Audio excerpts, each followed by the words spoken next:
जय हिंद दोस्तों, एक बार फिर से आपके अपने चैनल वयम जीएस रिसर्च सेंटर पर स्वागत है।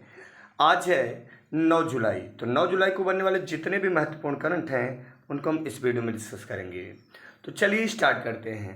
पहला प्रश्न आपसे कह रहा है, हाल ही में किसने परीक्षा संगम पोर्टल लॉन्च किया है? तो परीक्षा संगम पोर्टल लॉन्च किया है केंद्रीय माध्यमिक शिक्षा बोर्ड ने। किसने? तो केंद्रीय माध्यमिक शिक्षा बोर्ड ने कौन सा? तो परीक्षा पोर्टल लॉन्च किया, परीक्षा संगम पोर्टल। तो परीक्षा संगम पोर्टल लॉन्च किया है केंद्रीय माध्यमिक शिक्षा बोर्ड। क्लियर है दोस्तों? चलिए दूसरा क्वेश्चन देख रहे हैं। हाल ही में प्रधानमंत्री नरेंद्र मोदी ने किस राज्य के पूर्वी गोदावरी जिले के भीमावरम ने स्वतंत्रता सेनानी अल्लूरी सीताराम राजू की 30 फीट ऊंची प्रतिमा का अनावरण किया है? तो किसकी किया, एक बार ध्यान देंगे।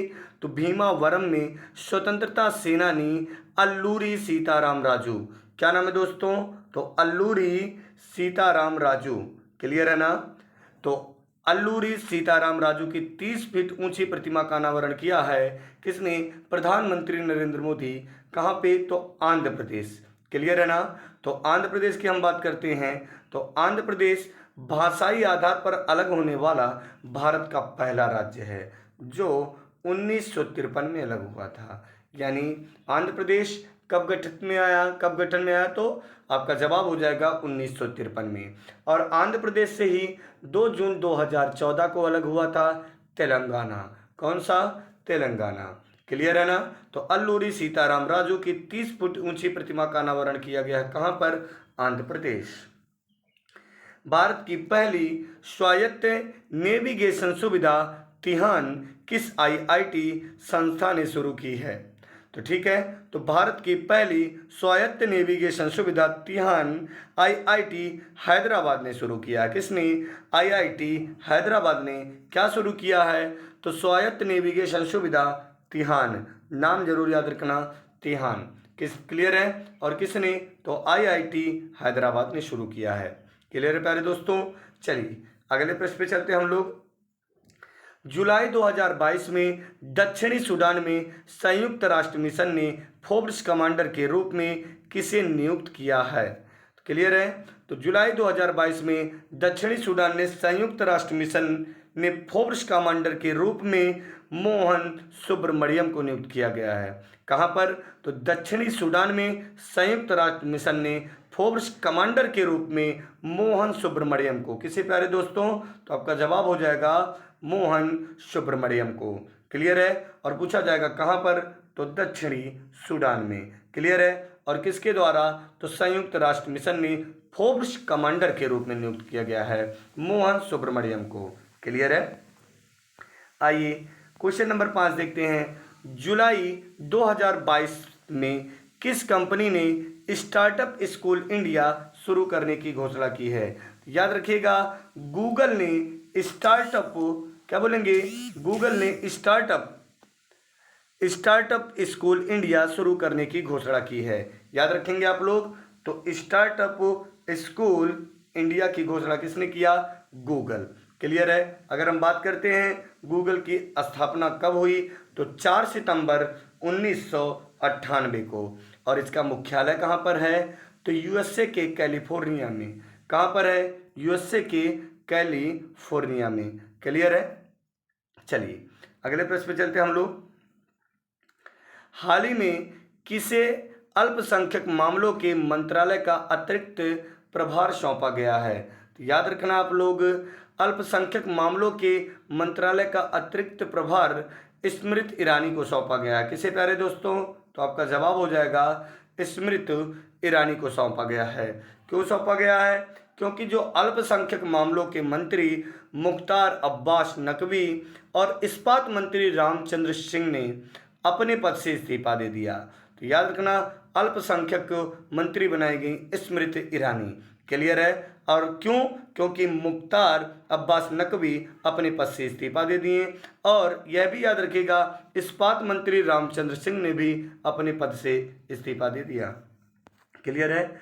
हाल ही में किस बैंक ने रक्षा वेतन पैकेज योजना के लिए भारतीय वायुसेना के साथ समझौते पर ज्ञापन पर हस्ताक्षर किया है? तो आपका जवाब हो जाएगा भारतीय स्टेट बैंक ने रक्षा वेतन पैकेज योजना के लिए भारतीय वायुसेना के साथ समझौता ज्ञापन पर हस्ताक्षर किया। कौन सा बैंक?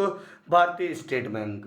तो भारतीय स्टेट बैंक की स्थापना 1955 में हुई है और यह इंपीरियल बैंक ऑफ इंडिया का नाम बदलकर भारतीय स्टेट बैंक ऑफ इंडिया कर दिया गया, जबकि imperial bank of India Madras presidency, Mumbai presidency और बॉम्बे प्रेसिडेंसी को मिलाकर बनाया गया था। क्लियर है ना? मद्रास प्रेसिडेंसी, मुंबई प्रेसिडेंसी और कलकत्ता यानी बंगाल प्रेसिडेंसी। क्लियर है? चलिए, हाल ही में स्वीडन और किस देश ने नाटो के साथ अधिग्रहण प्रोटोकॉल पर हस्ताक्षर किए हैं? तो याद रखना, स्वीडन के साथ फिनलैंड। कौन सा देश प्यारे बच्चों? तो फिनलैंड। और कौन सा देश? स्वीडन। तो हाल ही में स्वीडन और फिनलैंड ने नाटो के साथ अधिग्रहण प्रोटोकॉल पर हस्ताक्षर किया है। क्लियर है? चलिए आगे चलते हैं हम लोग। Mind master winning lessons from a champions life पुस्तक किसके द्वारा लिखी गई है?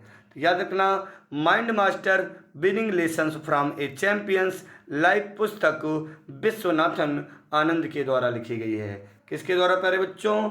तो विश्वनाथन आनंद के द्वारा लिखी गई है mind master winning lessons from A champions life. Clear है? चलिए क्वेश्चन नंबर 10 को देखते हैं। हाल ही में centre for monitoring Indian economy द्वारा जारी बेरोजगारी दर रिपोर्ट में भारत का कौन सा राज्य शीर्ष स्थान पर है? तो आपका जवाब हो जाएगा, हाल ही में centre for monitoring Indian economy द्वारा जारी बेरोजगारी दर रिपोर्ट में भारत का हरियाणा राज्य शीर्ष स्थान पर है। कौन सा राज्य प्यारे बच्चों? तो हरियाणा। क्लियर है? आइए, रिपोर्ट के अनुसार हरियाणा में सबसे अधिक बेरोजगारी दर है, जो कितना परसेंट है? तो आपका जवाब हो जाएगा 34.5%। और इसके बाद राजस्थान है और राजस्थान में 28.8% है, जबकि इसके बाद बिहार है और बिहार में ये आंकड़ा कितना है? तो आपका जवाब हो जाएगा 21.1%। क्लियर है ना? तो सबसे पहले कौन है? याद रखना, हरियाणा, राजस्थान, बिहार, जम्मू कश्मीर। क्लियर है? हरियाणा, राजस्थान। क्लियर है? हरियाणा, राजस्थान, फिर आपका आ जाएगा बिहार, जम्मू कश्मीर। क्लियर? चलिए प्रीवियस डे का रिवीजन करते हैं। अब यहाँ पे दिया गया है, गणित के प्रोफेसर मैरिना वियाजोवस्का को कौन सा पुरस्कार दिया गया? तो आपका जवाब हो जाएगा, गणित की प्रोफेसर मैरिना वियाजोवस्का को फील्ड्स मेडल दिया गया है, यानी 2022 का फील्ड्स मेडल कौन जीता? तो गणित की प्रोफेसर मैरिना वियाजोवस्का। ये किस देश के हैं प्यारे बच्चों? तो आपका जवाब हो जाएगा यूक्रेन। क्लियर है? दूसरा प्रश्न यहाँ पर आपसे कह रहा है, भारतीय विश्वविद्यालयों के संघ के अध्यक्ष किसे बनाया गया है? तो भारतीय विश्वविद्यालयों के संघ के अध्यक्ष सुरंजन दास को बनाया गया है। किसे प्यारे बच्चों? सुरंजन दास का। और आपके कितने प्रश्न हैं प्रीवियस डे में सही, आप जरूर कमेंट करेंगे। क्लियर है? G20 विदेश मंत्रियों की मेजबानी देश कौन करेगा 2023 में? तो आपका जवाब हो जाएगा भारत। कौन सा देश करेगा प्यारे बच्चों? Bharat. Clear? Doctor Rajendra Prasad memorial award की स्थापना कब की गई? ठीक है ना? सॉरी, स्थापना किसके तहत की गई? ये 2022 में। तो आपका जवाब हो जाएगा, doctor Rajendra Prasad memorial award की स्थापना की गई है डॉक्टर जितेंद्र सिंह के द्वारा। किसके द्वारा? डॉक्टर जितेंद्र सिंह के द्वारा। और डॉक्टर जितेंद्र सिंह याद रखिएगा, केंद्रीय विज्ञान और प्रौद्योगिकी राज्य मंत्री हैं। तो आज का सेशन यहीं पे समाप्त करते हैं प्यारे दोस्तों। प्लीज़ आप लोग सेशन को शेयर कर देंगे। जय हिंद।